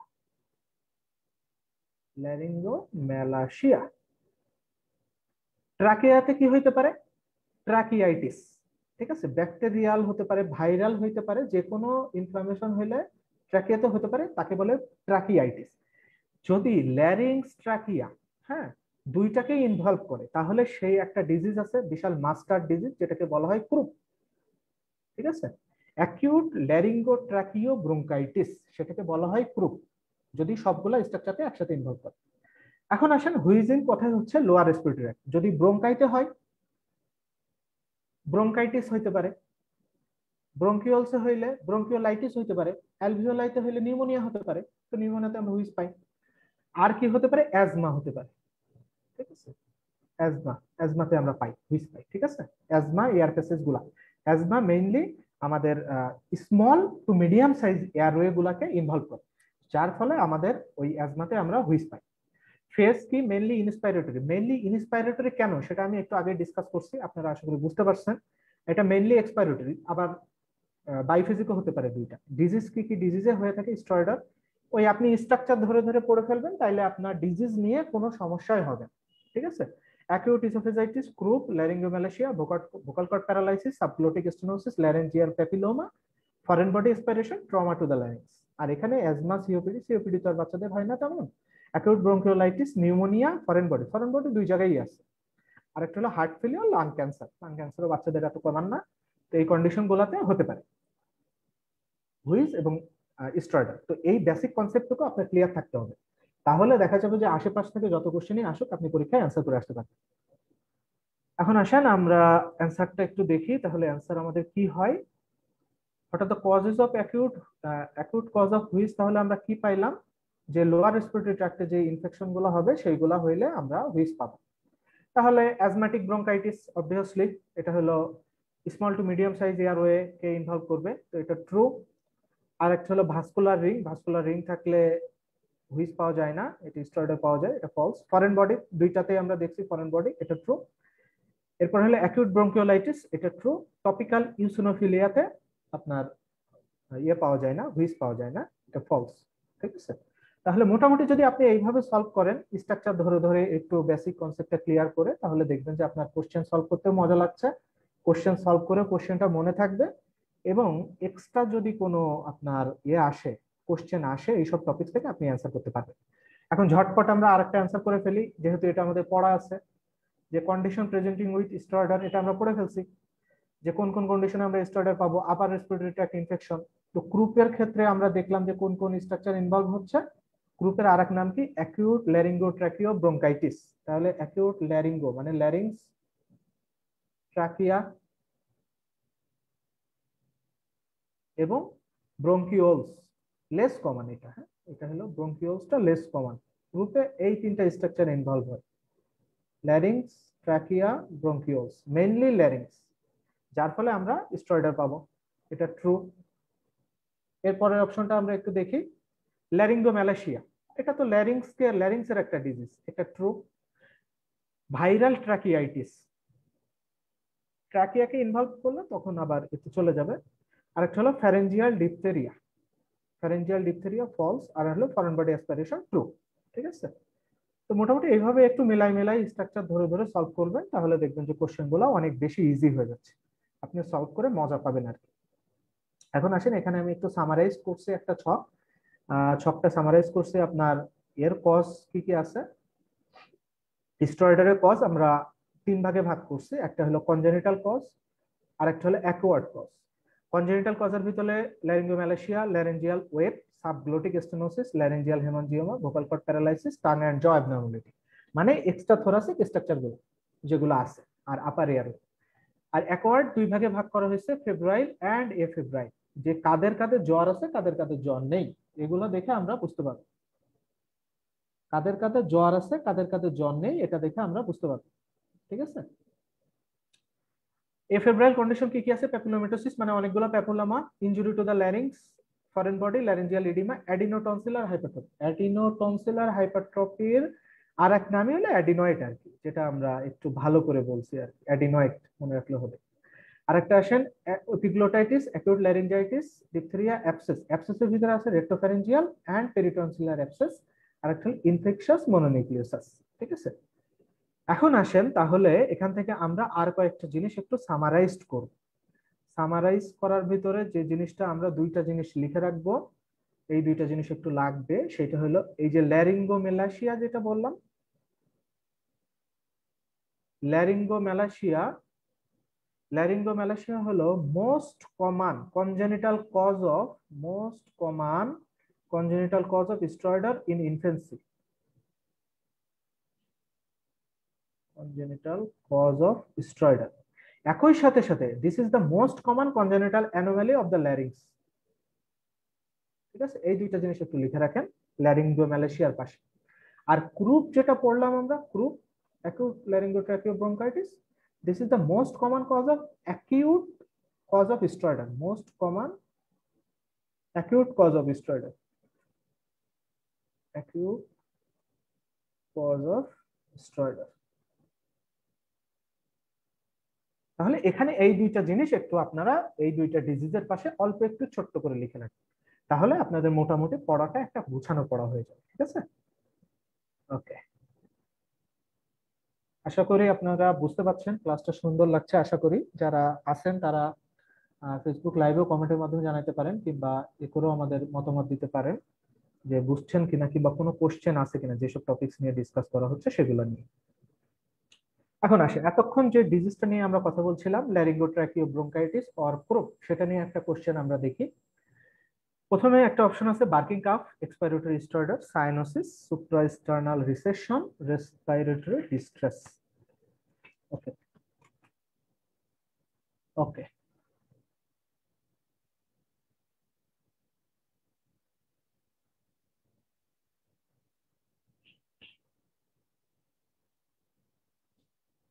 তাহলে আমরা একটু দেখি যে এখান থেকে এই কোশ্চেন যেটা আমরা ডিসকাস করবো এখন সেটা নিয়ে। আচ্ছা, তার আগে আমি একটু ক্রুপ নিয়ে কিছু কথা বলি আপনাদের সাথে।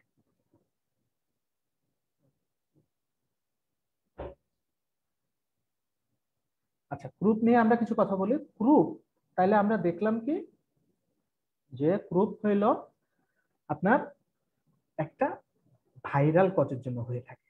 কোথায় হচ্ছে? Larynx, trachea, bronchioles, specially larynx and trachea. কোথায় হবে, কোন মানে কাদের হবে মেইনলি? 6 মাস থেকে এজ গ্রুপ কি 6 মাস থেকে 3 বছর বয়সের বাচ্চাদের হবে। মোস্ট কমন অর্গানিজম কোনটা? Influenza type A and B. আর কি কি দিয়ে হতে পারে? উল্টা বললাম, মোস্ট কমন হলো প্যারা ইনফ্লুয়েঞ্জা 1, 2, সরি হ্যাঁ একটু উল্টা হয়ে গেছে, প্যারা ইনফ্লুয়েঞ্জা 1 and 2 এটা হলো মোস্ট কমন, একটু কারেকশন করে নেবেন সবাই, এটা হলো মোস্ট কমন। আর ইনফ্লুয়েঞ্জা টাইপ এ টাইপ বি দিয়ে হতে পারে, রেসপিরেটরি সিনসাইটিয়াল ভাইরাস দিয়ে হতে পারে, আর কি দিয়ে হতে পারে? মাইকোপ্লাজমা দিয়ে রেয়ারলি হতে পারে। আর একটা কি হতে পারে? মেটানিউমো ভাইরাস দিয়ে হতে পারে, মেটানিউমো ভাইরাস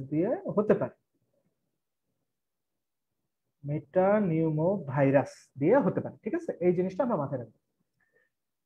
এটা তাহলে কিসের ডিজিজ? আমাদের এয়ারওয়ে ডিজিজ। তাহলে এয়ারওয়েতে কি হয়? সিভিয়ার ইনফ্লামেশন হয়, এবং সেই ইনফ্লামেশন থেকে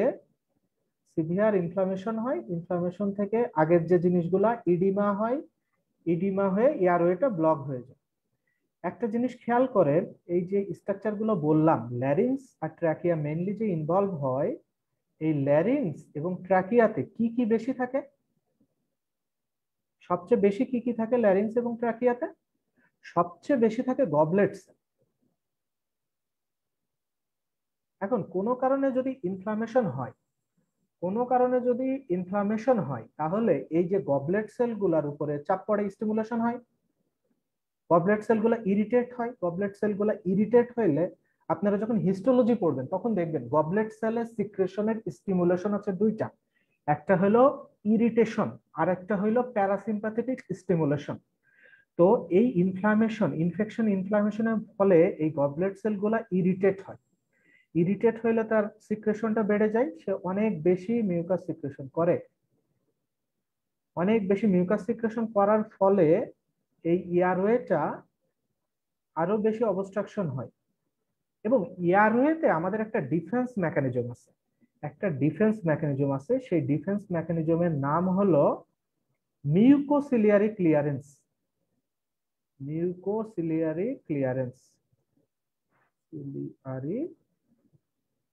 নানান ভুল হতে পারে, মিউকোসিলিয়ারি ক্লিয়ারেন্স, ঠিক আছে।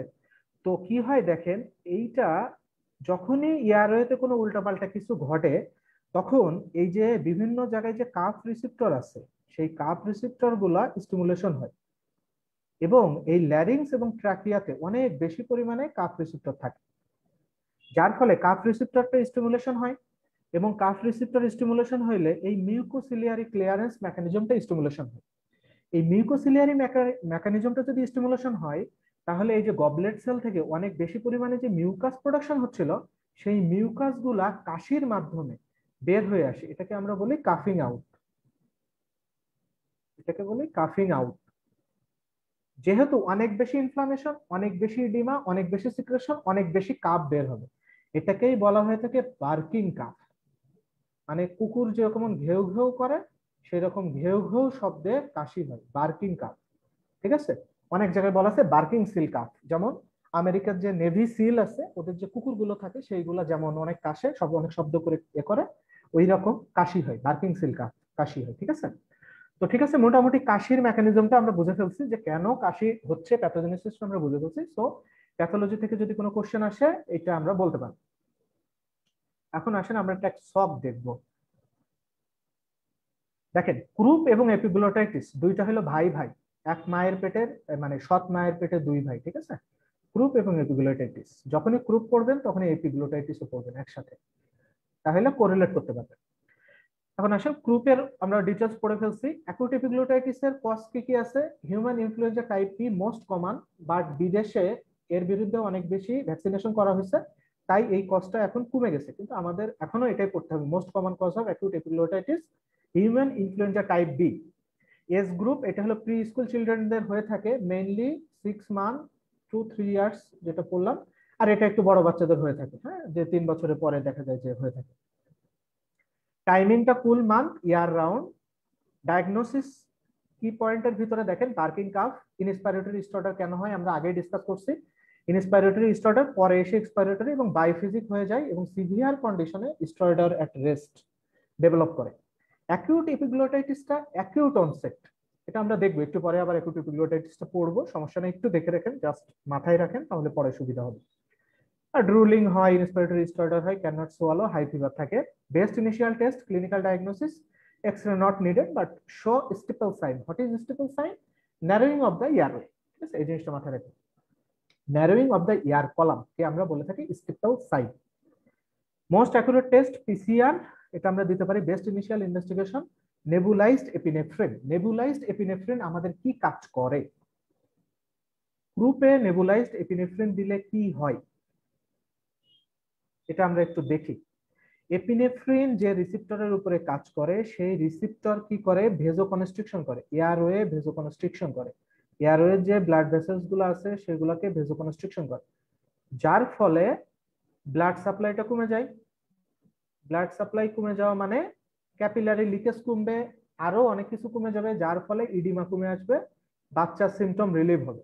একই সাথে সাথে যে সে ব্রোঙ্কো ডাইলেশন করে, ব্রোঙ্কো ডাইলেশন করে, ঠিক আছে। এই জিনিসটা একটু মার্ক করে রাখবেন, এখানে দুইটা কথা লিখে রাখেন, যে এপিনেফ্রিনের কাজ কি, তাইলে আর কষ্ট করে পড়া লাগবে না, এখান থেকে কোরিলেট করে পড়তে পারবেন।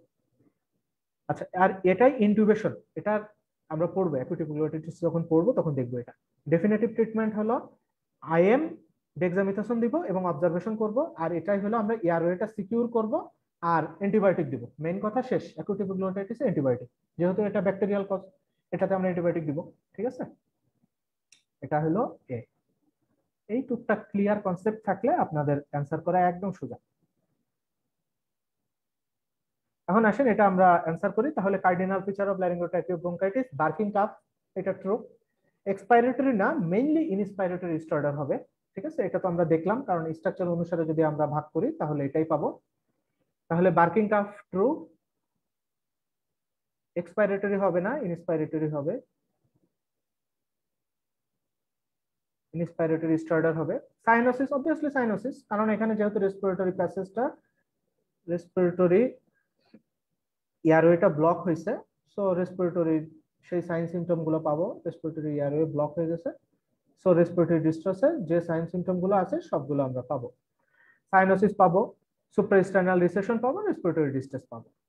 একদম প্লেন জিনিস, এটা নিয়ে এত ভাবা চিন্তার কিছু নাই। তাহলে বাকি তিনটা ট্রু। ঠিক আছে, এখন আসেন আমরা পরবর্তী আরেকটা কোশ্চেনে যাই। আচ্ছা, অ্যাকুট এপিগ্লোটাইটিস। অ্যাকুট এপিগ্লোটাইটিস নিয়ে আমরা এতক্ষণ অনেক কিছু পড়ে ফেলছি। ঠিক আছে, আমরা ওই সব থেকে অনেক কিছু পড়ে ফেলছি, বাকি কথাবার্তাগুলো এবার আমরা পড়বো। এখন আসে বাকি কথাবার্তাগুলো আমরা একটু পড়ি। আপনারা যখনই কোশ্চেন সলভ করবেন সবসময় ট্রাই করবেন not only solve the question but also solve the topic. তাহলে আপনাদের যেটা হবে যে আপনাদের পরবর্তীতে এক হইল একটা জিনিস, সেটা হলো পরীক্ষার হলে কনফিডেন্স পাবেন, কোশ্চেন নিয়ে আপনাদের কোনো কনফিউশন থাকবে না পরীক্ষার হলে। কারণ রেসিডেন্সিতে 200 এমসিকিউ কোশ্চেন খুব অল্প সময় দাগাইতে হয়। একটা স্টেমের জন্য দেখা যায় যে খুব মাইক্রো সেকেন্ড আপনি পাবেন। তো সেই মাইক্রো সেকেন্ডের ভিতরে আপনি কোনো কনফিউশন নিতে পারবেন। ইভেন এমনও হবে না আপনি ব্যাক ফ্লো করে কোশ্চেনটা যে আবার পড়বেন সেই সুযোগও আপনি পাবেন। এর জন্য আপনি যখনই কোশ্চেন সলভ করবেন, টপিকসটাও সলভ করবেন, তাহলে কনফিডেন্ট পাবেন এবং পরীক্ষার হলে আপনি প্রত্যেকটা কোশ্চেনের অ্যাকুরেটলি কনফিডেন্টলি অ্যান্সার করতে পারবেন। ঠিক আছে, এখন আসেন এপিগ্লোটাইটিস মানে inflammation of the epiglottis. Inflammation of the epiglottis is called acute epiglottitis. HIV type 2 এটা হলো মোস্ট কমন কজ। এছাড়া বাকি আরো কজ আছে, আমরা এই প্রত্যেকটা কজ পড়বো কারণ অর্গানিজম থেকে কোশ্চেন আসতে পারে। Streptococcus pyogenes, strep pneumoniae, staphylococcus aureus, mycoplasma. একই সাথে সাথে টনসিলাইটিসের যে কজগুলো আছে, টনসিলাইটিস সেই টনসিলাইটিস থেকে ওই অর্গানিজম গুলো লস করে অ্যাকিউট এপিগ্লোটিস করতে পারে। ঠিক আছে, এটা একটু মাথায় রেখে। এই কজগুলো কিন্তু টনসিলাইটিসের কজ, মেইনলি স্ট্রেপ্টোকক্কাস পায়োজেন যেটা টনসিলাইটিসের কজ, তাই না? এইগুলা কিন্তু স্টেপ অরিয়াস টনসিলাইটিসের কজ। তো ওই কজগুলা থেকেও কিন্তু অ্যাকিউট এপিগ্লোটাইটিস হতে পারে যেহেতু স্ট্রাকচারগুলো কাছাকাছি থাকে। সাইন সিম্পটম এইটা মানে মাথা থেকে একদম ভুল করা যাবে না যে acute epiglottitis most common cause bacteria, so it's a dramatic onset মানে acute emergency condition. Acute emergency condition, acute medical emergency যদি বলে তার ভিতরে এইটা কিন্তু এক নম্বরে ওয়ান অফ দা। ঠিক আছে, অ্যাকিউট এপিগ্লোটাইটিস। আচ্ছা, তাহলে কি বলবো যে কন্ডিশন খারাপ আমরা বুঝে ফেলছি, হাই ফিভার থাকবে, সোর থ্রোট থাকবে, রেসপিরেটরি ডিস্ট্রেসের সব ফিচার থাকবে, এটা নিয়ে আর কথা বলবো না। বাচ্চা টক্সিক থাকবে, ড্রুলিং থাকবে। ড্রুলিং কেন থাকে বাচ্চা? আর স্নিফিং পজিশন থাকবে মানে মুখ হা করে বসে থাকবে, যেটাকে আমরা ট্রাইপড পজিশন বলি। হ্যাঁ, যেটাকে আমরা ট্রাইপড পজিশন বলি। আচ্ছা, ড্রুলিং হয় কারণ হলো এপিগ্লটিস। ধরেন এটা এপিগ্লটিস, এপিগ্লটিসটা তো আমাদের এয়ারওয়েকে সিকিউর করে। এই এয়ারওয়ের সামনেই তো আমাদের ফুড প্যাসেজ মানে ইসোফেগাস, ফ্যারিংস, এইগুলা ল্যারিংসের সামনে ফ্যারিংস, ট্র্যাকের সামনে ইসোফেগাস, জাস্ট সামনে। তো এই এপিগ্লটিসটা যখন ইনফ্লামেশন হয়ে গেল, এই এপিগ্লটিসটা বড় হয়ে গেল না, তো এপিগ্লটিসটা তো এই ফুড প্যাসেজটাকে ব্লক করে ফেলছে। এটা একটা কারণ। আর একটা কারণ হলো এপিগ্লটিসটা অনেক বেশি ইনফ্লামেশন হয়, যার জন্য এপিগ্লটিসে অনেক বেশি ব্যথা থাকে। বাচ্চা ঢোক গিলতে গেলে এই ব্যথা অনুভব করে, যার ফলে দেখা যায় বাচ্চা ভয়তে আর ঢোক গিলে না। কিন্তু বাচ্চা তো এয়ার প্যাসেজ ইরিটেশন হচ্ছে, বাচ্চা তো এক্সেসিভ স্যালাইভেশন হচ্ছে। তো এই এক্সেসিভ স্যালাইভেশন হইলেও বাচ্চা ভয়ে ঢোক গিলে না, ডিফিকাল্টি ইন সোয়ালিং থাকে। তো যার জন্য দেখা যায় এই ড্রুলিংটা অনেক বেশি প্রিডমিনেন্ট থাকে বাচ্চার ক্ষেত্রে। আর ট্রাইপড পজিশন কি? বাচ্চা মুখ হা করে বসে থাকে। বাচ্চার নিচেস্ট পজিশনে যে মুখ হা করে একদম সামনের দিকে মুখ বাড়াই দিয়ে বসে থাকবে, যার ফলে তার এয়ার প্যাসেজটা একটু ডাইলেট হয়, বাচ্চা একটু শ্বাস নিতে পারে। ঠিক আছে, স্ট্রয়েডার ইজ এ লেট ফাইন্ডিং। হ্যাঁ, স্ট্রয়েডার পাওয়া যায় but let finding. Near complete obstruction যখন হয়ে যায় তখন স্ট্রয়েডারটা পাওয়া যায়। Complication complete airway block, obstruction এবং ডেথ হতে পারে। ডায়াগনোসিস ক্লিনিক্যাল ফার্স্ট, এরপরে আমরা এক্সরে করতে পারি। এক্সরে করে আমরা দেখতে পারি যে সোয়ালেন এপিগ্লটিস পাবো। এটাকে বলা হয় থাম প্রিন্টিং সাইন।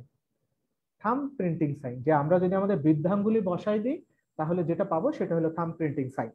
আর ল্যারিঙ্গোস্কোপ যদি আমরা করি তাহলে আমরা ওমেগা শেপ এপিগ্লটিস পাবো। ঠিক আছে, এপিগ্লটিসটা অনেক বড়, কিংবা রেড চেরি অ্যাপিয়ারেন্স যেটাই বলেন আমরা সেই এপিগ্লটিসটা পাবো। ঠিক আছে, তাহলে এপিগ্লটিস থেকে মোটামুটি কোশ্চেন সলভ করার সময় এতটুকু এই টপিক থেকে মোটামুটি এতটুকু জানলেই আপনারা এ করতে পারবেন। ট্রিটমেন্ট কি দিব? এস্টাবলিশ দ্য এয়ারওয়ে প্যাটেন্সি, যেহেতু complete airway near airway block থাকে তাহলে আমরা এয়ারওয়েটা ক্লিয়ার করব। আমরা ট্র্যাকিওস্টমি করতে পারি, ইন্টিউবেশন করতে পারি, যে কোনো কিছু করতে পারি। আর একটা করতে পারবো হলো, যেহেতু আমার ব্যাকটেরিয়া দেওয়া হয়েছে, সো অ্যান্টিবায়োটিক কাভারেজ দিব। কোনটা দিয়ে দিব? আমার মেইনলি আমার থার্ড জেনারেশন সেফালোস্পোরিন, মেইনলি সেপ্ট্রাইকজম অ্যান্টি-স্টাফিলোকোক্কাল যেটা, সেটা দিয়ে দিব। তাহলে এখন আসেন অ্যাকুট এপিগ্লোটাইটিস নিয়ে আমরা কোশ্চেনটা সলভ করি। It is a life threatening emergency, obviously it's a true. প্রথমে বললাম it is a medical emergency, এটা ভোলা যাবে না যে এটা খুবই একটা ইমার্জেন্সি ক্রাইসিস মুভমেন্ট এই ডিজিজটা acute epiglottitis caused by human influenza type B, true. Gradual onset, অবশ্যই না, dramatic acute onset, dramatic acute onset, dramatic acute onset. Steeple sign, steeple sign কোথায় পাওয়া যায়? একটু আগে আমরা পড়ছি, গ্রুপে পাওয়া যায়। অ্যাকিউট এপিগ্লোটাইটিসে কি পাওয়া যায়? Thumb printing sign.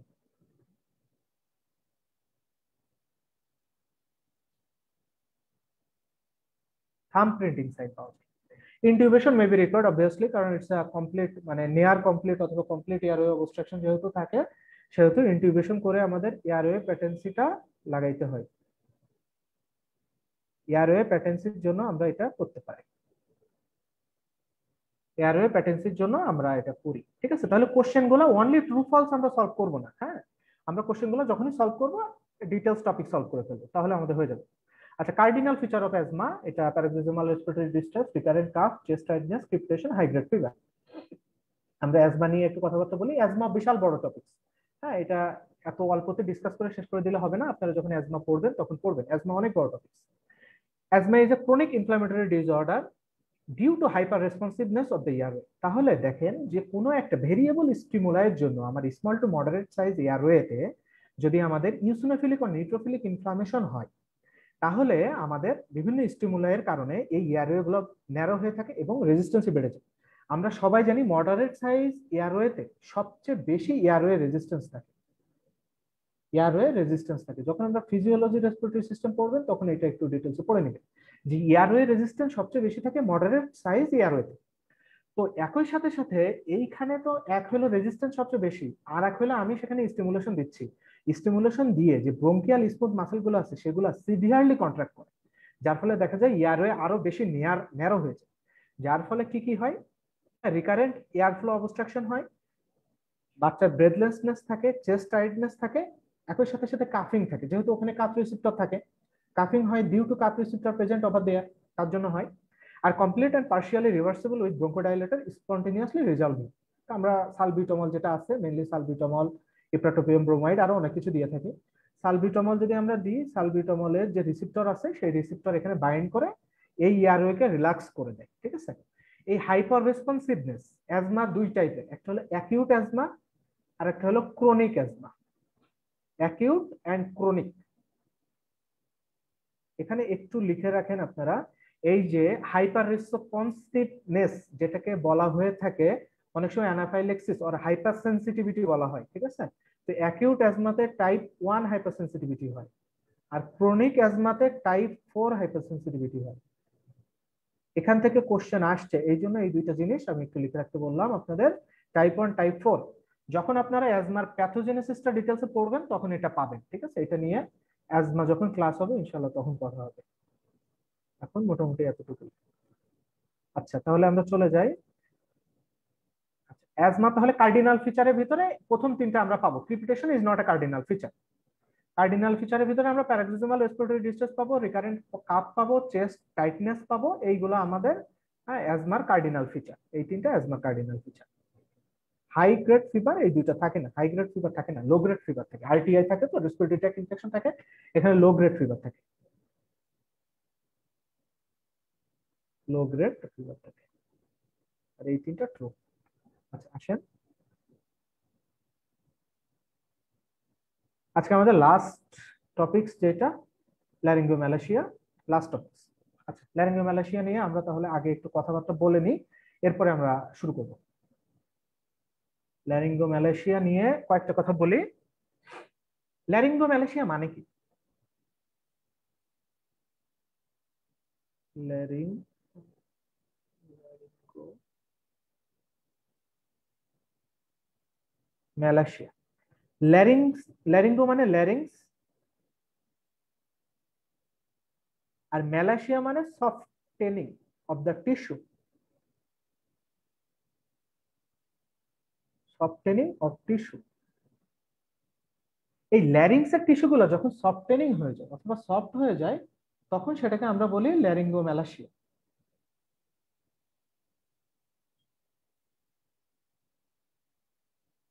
ঠিক আছে, ল্যারিংস এর টিস্যুগুলা যখন সফট হয়ে যায় সেটাকে বলা হয়ে থাকে ল্যারিঙ্গোম্যালাসিয়া। এখন আসেন, ল্যারিংসে আমাদের অনেকগুলো কার্টিলেজ আছে।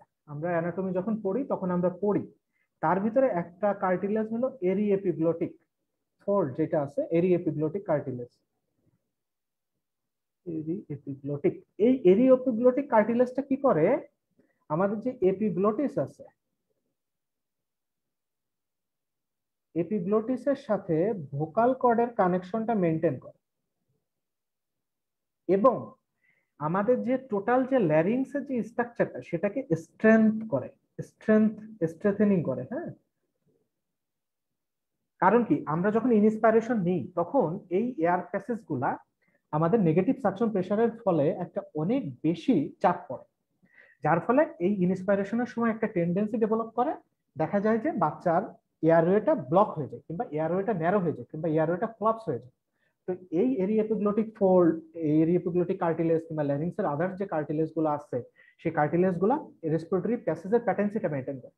কিন্তু ল্যারিঙ্গোম্যালাসিয়াতে কি হয়, এই টিস্যুগুলো সব সফটেনিং হয়ে যায়, যার ফলে একে তো নেগেটিভ সাকশন, আরো টিস্যু সফটেনিং হয়ে গেছে, তো যখনই ইন্সপাইরেশন নেয় তখনই ব্লক হয়ে যায়, তখনই টেন্ডেন্সি টু কোলাপস ডেভেলপ করে। ঠিক আছে, যার ফলে দেখা যায় যে কোনোভাবেই বাচ্চার এই টেন্ডেন্সি টু কোলাপসটাকে প্রিভেন্ট করা যায় না, যার জন্য দেখা যায় বাচ্চার এয়ারওয়ে প্যাসেজটা ব্লক হয়ে যায় এবং বিভিন্ন ধরনের এয়ারওয়ে ডিস্ট্রেস ডেভেলপ করে। এখন এইটার প্রেজেন্টেশনটা আমাদের একটু দেখতে হবে যে কখন এটা প্রেজেন্ট করে। আমি কিন্তু আগেই বলছি, it is the most common congenital anomaly of the larynx, most common congenital anomaly of the larynx, এটা কিন্তু মাথায় রাখতে হবে। একই সাথে সাথে most common chronic cause of, most common chronic cause of stridor, এই দুইটা জিনিস কিন্তু ল্যারিঙ্গোম্যালাসিয়ার পাশে লিখে রাখবেন। আচ্ছা, তাহলে এখন আসেন, যা বলতেছিলাম যে ল্যারিংসটা যদি কোলাপস হয়ে যায় তাহলে এই যে কোন ফেজে কোলাপস হচ্ছে, ইনস্পাইরেশনের সময় কোলাপস হচ্ছে, তাহলে ইনস্পাইরেটরি স্টেরয়েড পাওয়া যায়। ঠিক আছে, ইনস্পাইরেটরি স্টেরয়েড পাওয়া যায়।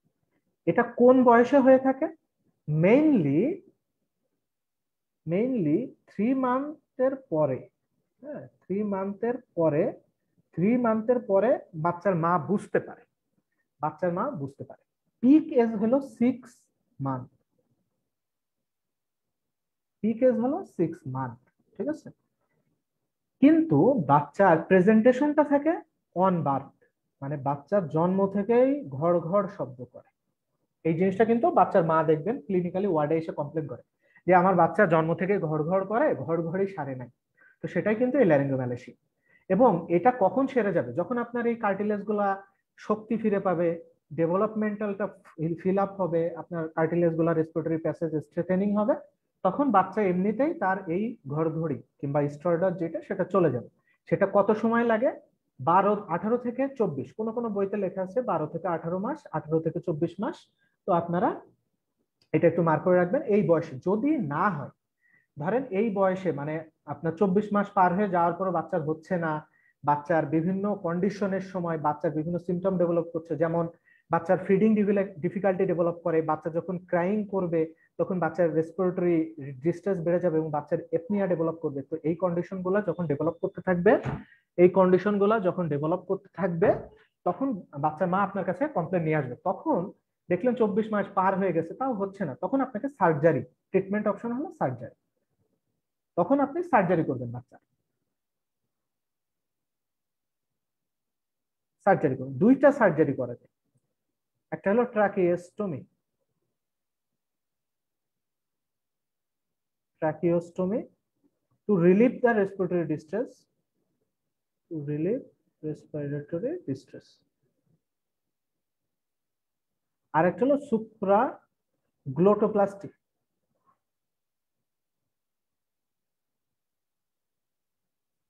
সুপ্রাগ্লোটোপ্লাস্টি। এখানে কি করে যে যেটাতে সমস্যা সেটা কেটে বাদ দিয়ে দাও, এরি এপিগ্লটিক ফোল্ড যেটা কিংবা এরি এপিগ্লটিক কার্টিলেজ, এটাকে কেটে ফেলে দেয়, কেটে ফেলে দেয়, ঠিক আছে। এটা হলো সুপ্রাগ্লোটোপ্লাস্টি বলে। তাহলে এই দুইটা সার্জারি করা যেতে পারে, তাও সেটা হলো 24 মাস বয়সের পরে। যদি তার সিমটম গুলো পারসিস্ট থাকে সেক্ষেত্রে এটা করা যায়, তার আগে না। তার আগে আপনাকে বাচ্চাকে অবজার্ভ করতে হবে, তাকে বলবেন, দেখাবেন। আচ্ছা দেখি তাহলে আমরা কোশ্চেনটা সলভ করি। এটা আপনাদের আজকে last question. Steroid usually present after 6 month of age. এটা ফলস, বাট যদি বলতো পিক এজ অফ স্টেরয়েড তাহলে আবার ট্রু হয়ে যাচ্ছে, ঠিক আছে। পিক অফ স্টেরয়েড কিন্তু 6 month, but steroid usually present within 2 weeks of life, within 2 weeks of life, within 2 weeks of life. Steroid is inspiratory and low pitch, এটা true. Child develop frequent lung infection, obviously true. Definitive treatment is common, definitive treatment তো কিছু না, এটা তো আপনি counselling করবেন, তো definitive কোনো ট্রিটমেন্ট নাই, কাউন্সেলিং করবেন। Disappear spontaneously 6 to 18 months of age, ঠিক আছে, যেটা আমরা এজ গ্রুপ দেখলাম 12 থেকে 18 মাস বয়সে আপনার এটা ভালো হয়ে যায়, যে এই কন্ডিশনটা ভালো হয়ে যায় এবং ডেভেলপ করে, ঠিক আছে। তাহলে এখানে আমরা ট্রু পাইলাম বি, সি আর ই, ঠিক আছে। কোনো কোনো বইতে 6 থেকে 12, 12 থেকে 18, 18 থেকে 24 বিভিন্ন এজ গ্রুপ দেওয়া আছে। তো আপনারা গ্রসলি মনে রাখবেন এই যে 6 থেকে 18 কিংবা 12 থেকে 18, মানে 24 এর নিচে কিছু একটা পাইলে আপনারা ট্রু দিবেন, 6 এর বেশি 24 এর নিচে এটা থাকলে ট্রু দিয়ে দিবেন, ঠিক আছে। তো মোটামুটি আজকে এতটুকুই ছিল আপনাদের সাথে ডিসকাশন। আজকে যে ডেমো ক্লাসটা ছিল সেটা নিয়ে respiratory system paediatrics ফ্যাকাল্টির।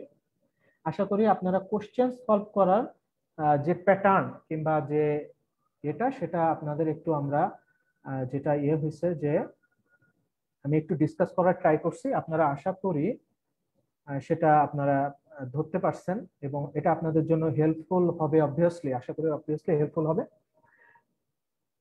Obviously helpful হবে।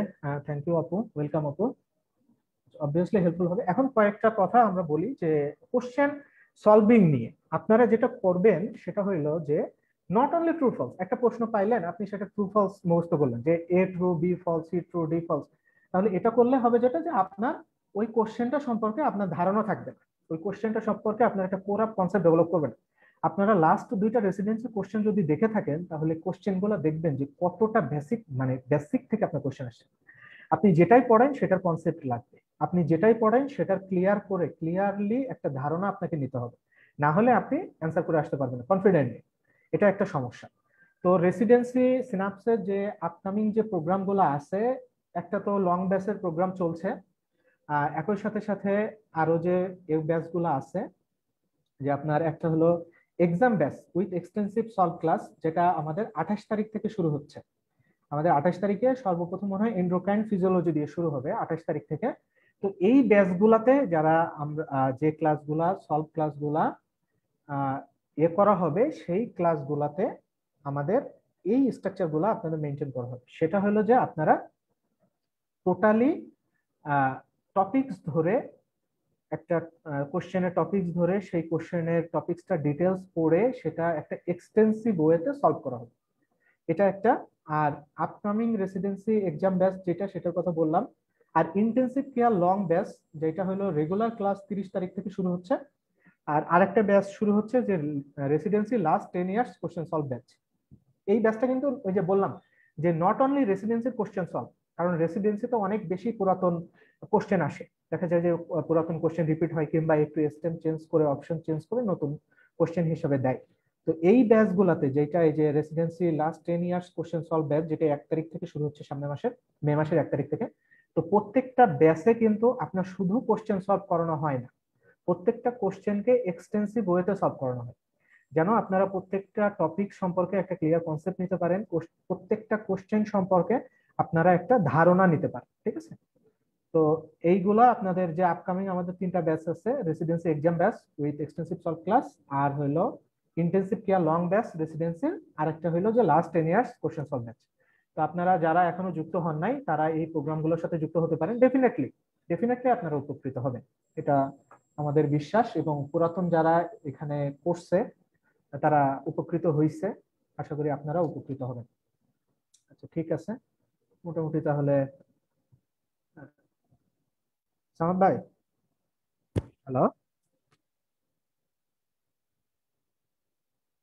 সামাদ ভাই আছেন? জি স্যার আসিম। আচ্ছা ঠিক আছে, আর কিছু? আমি তো 3টা ব্যাচ বলছিলাম, ওই 3টা তো করলাম। না ঠিক আছে স্যার, তাহলে শেষ করে দিতে পারেন। তাহলে হ্যাঁ, তাহলে শেষ করে দিই, ঠিক আছে। আচ্ছা জি, ঠিক আছে, ওকে। তাহলে সেশনটা আজকে এই পর্যন্তই। আপনাদের কোনো কোশ্চেন কিংবা কোনো কোয়ারি কিংবা কোনো কিছু জানার থাকলে আমাদের যে গ্রুপ আছে, গ্রুপের এই পোস্টগুলোতে আপনারা কমেন্ট করবেন। আমরা সর্বোচ্চ চেষ্টা করব আপনাদের যে কোনো ধরনের কোশ্চেন রিলেটেড কনফিউশন, পড়াশোনা রিলেটেড গাইডলাইন যেগুলা দরকার ইনশাল্লাহ আমরা দেওয়ার চেষ্টা করব। সবাই ভালো থাকবেন, প্যান্ডেমিক সিচুয়েশনে সবাই সবার জন্য দোয়া করবেন, আর সুস্থ থাকেন সবাই। আল্লাহ হাফেজ।